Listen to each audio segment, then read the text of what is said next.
Bienvenidas y bienvenidos a Media 20.1. Radio Educación cumple 100 años. Es la emisora cultural más antigua de nuestro país. Y es importante hablar sobre su legado porque es indudable la trascendencia que ha tenido en el ámbito político, cultural, social. Para hablar sobre la relevancia de esta emblemática radiodifusora de nuestro país e incluso de América Latina, en el estudio nos acompaña en esta ocasión Felipe León López. Él es periodista, es investigador y es uno de los que ha seguido de manera muy puntual la historia de esta radiodifusora, incluso consultando archivos históricos. Antes de la entrevista, le invito a ver, como cada semana, algunos de los hechos destacados en materia de medios y telecomunicaciones con Viridiana Viri Mondragón.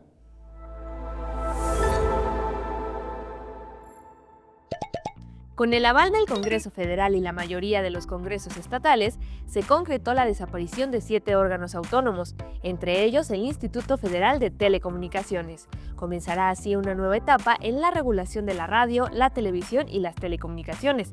Al respecto, el Pleno de este instituto emitió un posicionamiento en el que reiteró que el mejor diseño institucional para la regulación de estos sectores en nuestro país ha sido la autonomía constitucional, la cual es fruto de conquistas sociales históricas.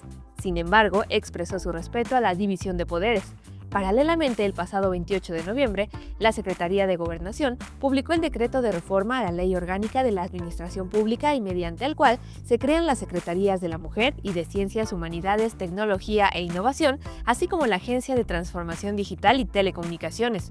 De igual manera, la Secretaría de la Función Pública modifica su nombre a Secretaría Anticorrupción y Buen Gobierno, misma que absorberá las funciones del Instituto Nacional de Transparencia, Acceso a la Información y Protección de Datos Personales. Se prevé que la nueva Ley Federal de Cinematografía se apruebe en los próximos días y entre en vigor en 2025, informó la secretaria de Cultura Claudia Curiel de Icaza. En entrevista para el diario La Jornada, la funcionaria explicó que se encuentra revisando con detalle la nueva legislación con la directora del Instituto Mexicano de Cinematografía, Daniela Alatorre Bernal, así como con un comité de personas expertas en el tema. En cuanto al presupuesto que tendrá el IMCINE para el próximo año, detalló que no disminuirá y que mejorarán las convocatorias para producción y distribución de películas. La organización El Poder del Consumidor denunció ante la COFEPRIS la campaña navideña que Coca-Cola lleva a cabo en 17 ciudades del país, ya que es contraria a la política pública de la salud.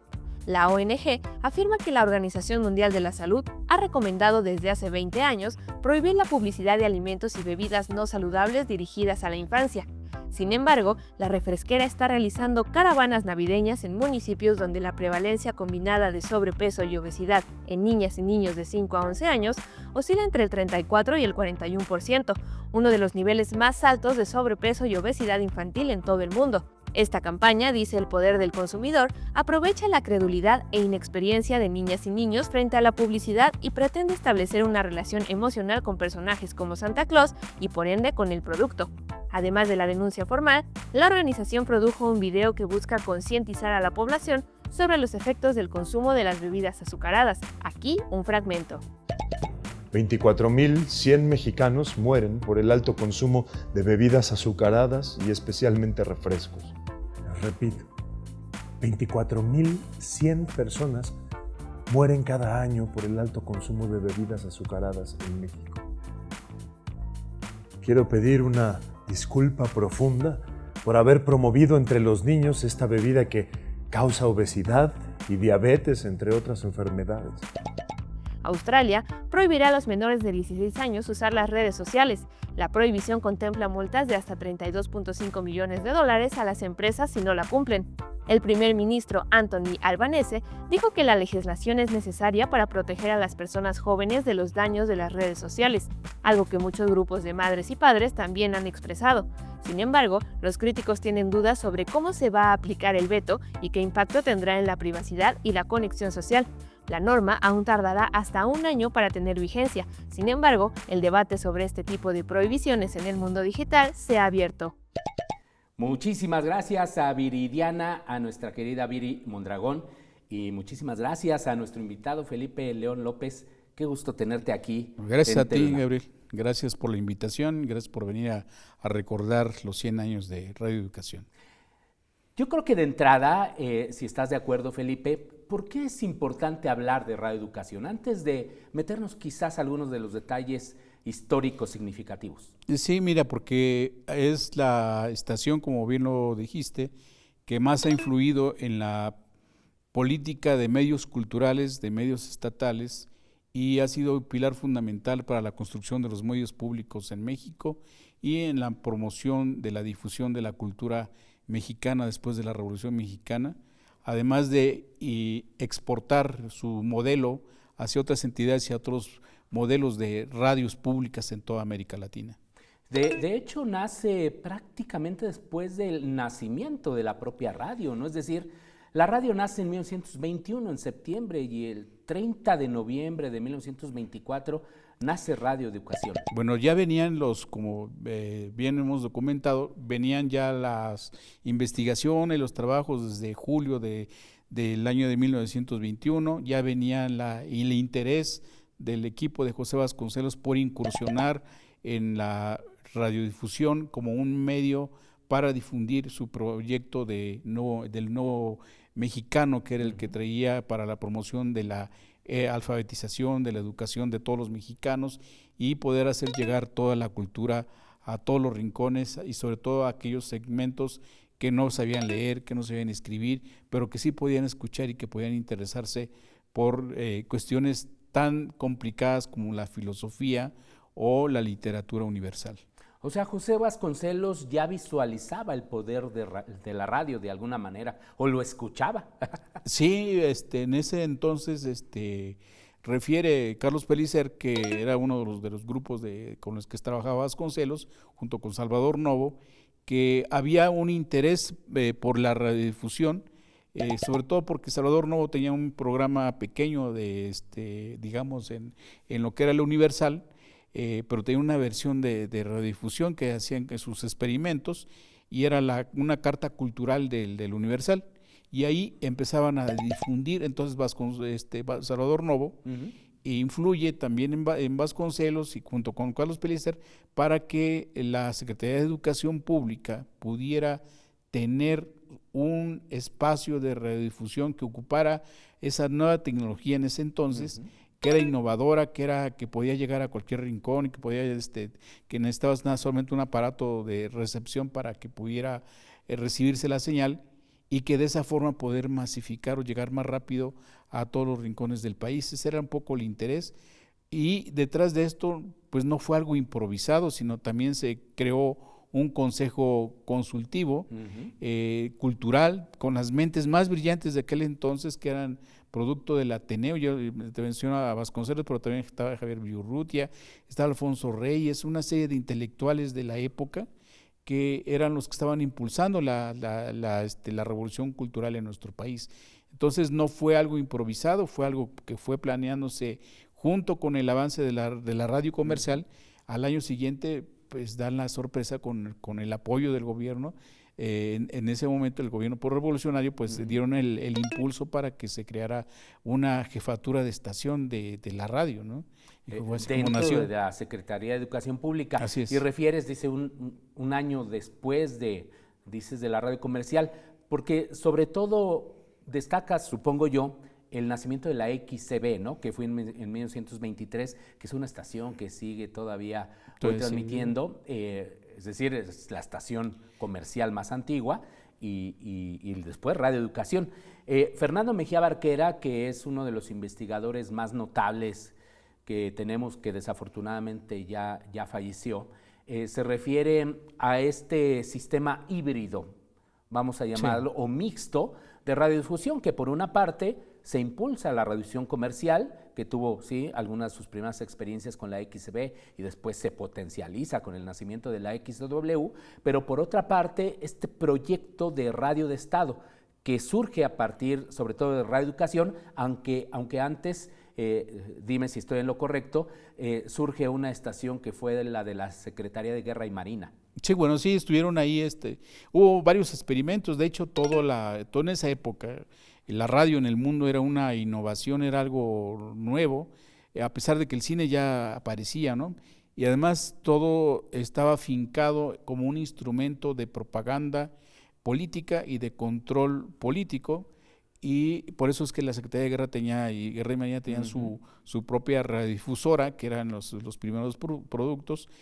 Y cuando nace digamos, la estación de la Secretaría de Educación Pública, que todavía no era bautizada como Radio Educación, pues también tenía una serie de dudas y controles, por eso el Consejo Consultivo, para que se evitara generar el miedo que le tenían a las nuevas tecnologías, así como hoy debatimos acerca de la inteligencia artificial, de qué riesgos, de que si nos van a manipular, de que si van a movernos las conciencias y van a de borrar la realidad. Así también existían todos los temores sobre la radio, y curiosamente también en esa época empezaron a impulsarse lo que es la televisión educativa, porque también empiezan a tener la necesidad de incursionar, que el Estado tenía la necesidad de incursionar en eso, porque no podías dejarle a los privados todo el control de, digamos, de las conciencias, pero que el Estado tiene una obligación moral, ética y política de dirigir y de educar a su pueblo, ¿no? Esa era un poco la filosofía con la que nació la radio de la Secretaría de Educación. Ahora, le tocó aterrizar este proyecto, al menos en los primeros años, a una mujer destacada de su época, María Luisa Ros. María Luisa Ros sí fue la primera encargada como jefatura de la radiodifusión de la Secretaría de Educación Pública, una escritora, también poeta, analista, periodista, en el Universal, de las primeras mujeres feministas, digamos, que hubo en nuestro país, junto con Antonieta Rivas Mercado, junto con otras mujeres que estaban en aquella época, que eran parte del círculo colateral del famoso Ateneo Cultural de México, y que eran quienes estaban impulsando un poco también este asunto. Entonces fue una gran sorpresa que la primera dirección de la Secretaría de Educación se la encargaran a una mujer, y que esta mujer se convirtiera pues quien le diera el toque especial a la radio, porque tanto tenía programas de filosofía, literatura, de lo que implicaba los libros, no había libros de texto, pero lo que implicaba la educación con las matemáticas, el español y la alfabetización en toda su integración, pero también daba consejos de economía familiar, cómo ahorrar en el hogar, cómo gastar menos, cómo conducir la economía del hogar, porque finalmente las mujeres, como toda la historia de nuestra humanidad, ha sido pues el motor o la clave principal para la economía de las familias, para el empoderamiento de las familias. Entonces les daba este tipo de segmentos y este tipo de consejos que en algunas ocasiones no generaban no dejaban contentos a los del consejo, que en su mayoría eran varones, pero que eran hombres, y que decían que era demasiado desperdicio de espacio de un espacio de la Secretaría de Educación para hablar de cocina o hablar de la economía familiar, ¿no? Sí. Pero bueno, esas son las resistencias que siempre existen. Claro, por supuesto, pero yo creo que efectivamente había esta doble visión, por una parte de la educación formal, pero por la otra también de llevar estos temas de cultura e incluso pues de cuestiones, como dices, del día a día. Tenemos ya que hacer la pausa, claro, Felipe León, pero por favor no se vaya, vamos a seguir hablando sobre los 100 años de Radio Educación.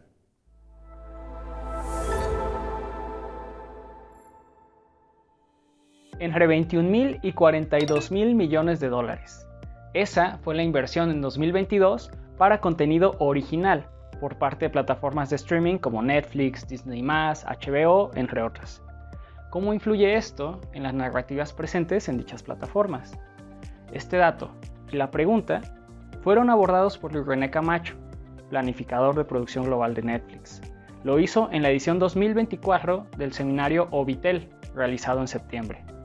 En palabras de Camacho, Netflix es una compañía no solo de entretenimiento, sino también de tecnología, por su capacidad de análisis de datos. En su ponencia, contó que mediante el análisis identifican categorías, géneros y premisas narrativas que asumen es lo que la gente quiere ver. Algunos ejemplos: historias de ricos contra pobres o basadas en crímenes reales, como robos de banco o asesinatos. Con base en estos datos, las plataformas apuestan más por estos formatos en detrimento de ideas originales o lo que Camacho llamó producciones caprichosas, como las películas Roma de Alfonso Cuarón o El Irlandés de Martin Scorsese. El productor señaló que estamos frente a una uniformidad de narrativas. Proliferan historias predefinidas que solo cambian de contexto o país, es decir, franquicias, moldes de copia y pega, fórmulas universales en detrimento de historias únicas con contextos específicos. Hay, pues, un predominio de narrativas globales, cuya resistencia por parte de producciones locales está acotada por el prestigio y rentabilidad de las personas creadoras. ¿Y usted qué piensa sobre ello? ¿Ha notado estos cambios al entrar a su plataforma de streaming favorita? Estamos de regreso en Media 20.1 hablando sobre los 100 años de Radio Educación, la primera emisora radiodifusora cultural educativa de México y de América Latina. Y lo estamos haciendo con Felipe León López, que es un acucioso investigador de esta radiodifusora, que se ha metido, decíamos al inicio, a los archivos históricos de la Secretaría de Educación Pública y vaya que se encontró ahí algunos hallazgos interesantes. Les recuerdo que Media 20.1 se transmite los jueves a las 9 de la noche. Se hace el estreno simultáneo en las cuentas de TV UNAM en YouTube y en Facebook. La retransmisión de este programa es los sábados a las 9 de la noche. También nos puede ver en Congreso TV, que es el canal del Congreso de la Ciudad de México, los martes a las 9 de la noche. Allí es en la señal 21.2 o canal 21.2 y también nos puede ver en TV BUAP, que es la televisora de la Benemérita Universidad Autónoma de Puebla, a las 8:30 los miércoles. Así que no hay manera de perderse Media 20.1. Y Felipe, estábamos hablando pues de este doble enfoque, doble visión que desarrolla María Luisa Ros en estos primeros años de radioeducación, de la educación formal y también pues de esto llevar cultura. Sin embargo, todavía en estos años, Felipe, coincidirás, había muy pocos receptores de radio en los hogares y en las escuelas, que incluso pues llevó a retos muy importantes a la Secretaría de Educación Pública en este tema. Claro que sí, bueno, siempre existió ese contratiempo en la parte de la tecnología para tener los aparatos receptores.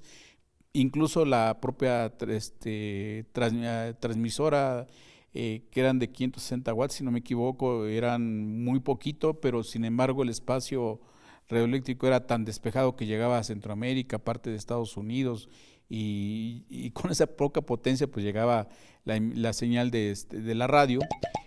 Y sí, la parte de la recepción sí fue siempre un problema tanto económico, pero también político, porque siempre había restricciones por parte de los grupos duros del poder que no querían que la población tuviera acceso a tanta información, ¿no? Siempre ha sido el tema. Entonces había un doble discurso para poder tener, por un lado, el desarrollo tecnológico en la información y por otro lado tener restringidas los accesos a la radiodifusión, pero sin embargo sí se llegaban a dotar a muchas de las escuelas públicas de aparatos radiofónicos para que pudieran recibir la señal y pudieran tener, así como existía antes la telesecundaria, había radio primaria, radio secundaria para poder dar las clases y poder cubrir la ausencia o la faltante de los maestros, ¿no?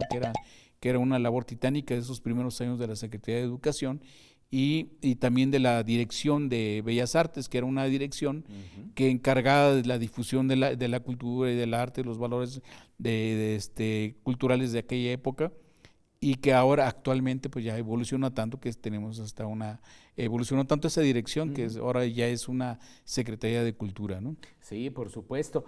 Ahora, esta primera etapa muy, muy significativa, simbólica de María Luisa Ros, pero tuvo una etapa cumbre en estos primeros años, radioeducación, con la llegada de Agustín Yáñez, el famoso escritor, ya casi por los años 30, ¿no? Sí, llegó Agustín Yáñez, escritor